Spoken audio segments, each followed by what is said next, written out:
Alright, let's get right into this explainer. I want you to imagine something for just a second. Imagine an invisible clock, just constantly ticking in the background of your life. Section 1. The ticking debt clock. Let's decode the math. The source analysis highlights that the US national debt has officially crossed a pretty staggering milestone, $39 trillion. And, this isn't some far-off future projection. According to the data in the source, this is the reality we are sitting at right this very minute. It's the foundational math that really sets the stage for everything else we're going to unpack today. But here's the immediate complication, and it's a huge one.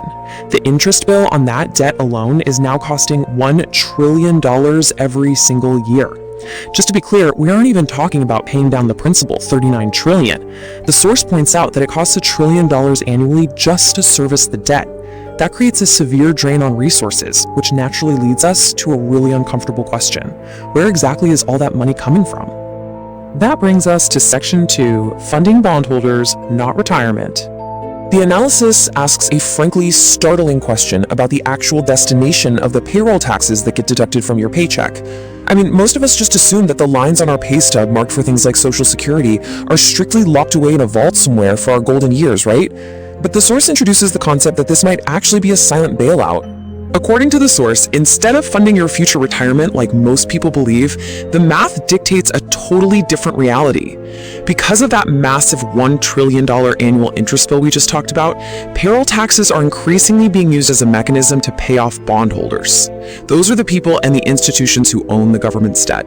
So the money coming out of your paycheck today is essentially being diverted just to manage that mountain of interest. The source, who is actually a CPA analyzing the situation, really emphasizes this dynamic. They argue impartially that this whole setup acts as a sort of economic theater.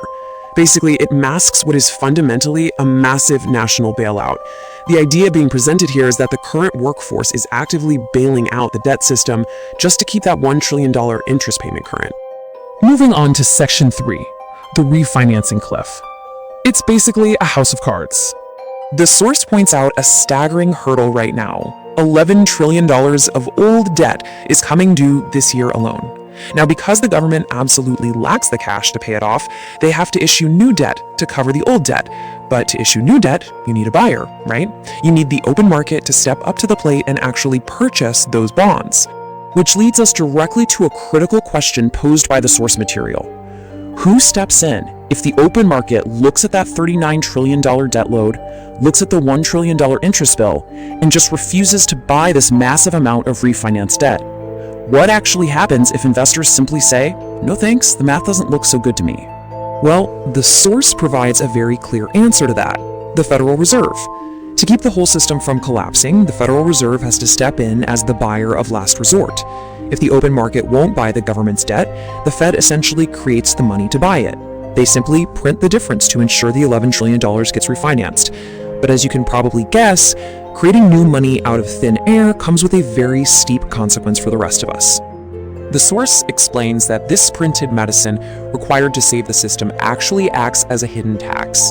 It's called currency debasement. See, when the Fed prints money to act as that buyer of last resort, they're expanding the money supply, which actively siphons away your actual purchasing power. Even if your taxes don't technically go up on paper, this inflation is slowly draining your wealth. Which leads us to Section 4, building your financial fortress and protecting your wealth. So what do we do about it? The source material outlines specific steps to protect your legacy. Step 1 is simply awareness. You just have to recognize the hidden tax of inflation for what it really is. Step 2 is a strategic shift. You need to move away from relying solely on paper or fiat currency because it's so vulnerable to the debasement we were just talking about. And step 3 is the big solution the source advocates. You absolutely must own hard assets. By acquiring hard assets, you build a financial fortress that's physically insulated from the government's need to print money. Let's just do a quick recap of the core takeaways from the source material. First, you have to acknowledge the reality of the $39 trillion math and that massive $1 trillion interest bill. Second, you gotta realize that the system is acting as a silent bailout, using everyday payroll taxes for bondholders. The best defense against this and the resulting inflation is to build a fortress of hard assets. By following these core recommendations, the source suggests you can effectively stop the interest clock from draining your personal legacy and actually keep the math working in your favor. As we wrap up this explainer, I'm going to leave you with this final thought to really chew on.